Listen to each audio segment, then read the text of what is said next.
Durun təhtirini söyləyin. Buranı sökəcəm, bir at kəzəm. Bu evdə mənim atamın ruhu dolaşır. Qoymaram, heç sökəsin.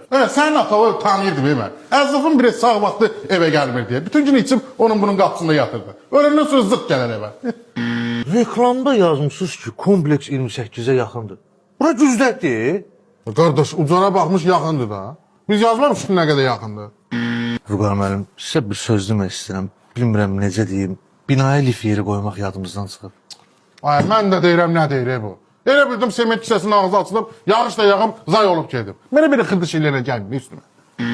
Mən sizdən mənzil almaq istəyirəm, amma bəh qorxuram. Eşitmişəm, şaya yayılıb ki, siz bir mənzili 10 adama satırsınız.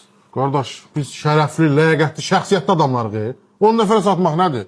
Biz uzaq başı 3 nəfərə satarıq. Maksimum patoloqda 4. Görürsən əmdir, cəmat bir evi 10 nəfərə satır. Sən bir evi 1 nəfərə də sata bilmirsən. Buyurun.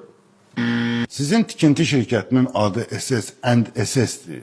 Bu nə deməkdir? SS&SS, yəni biz sizi evdən ya sevə-sevə çıxardırıq, ya da özünüz seçin.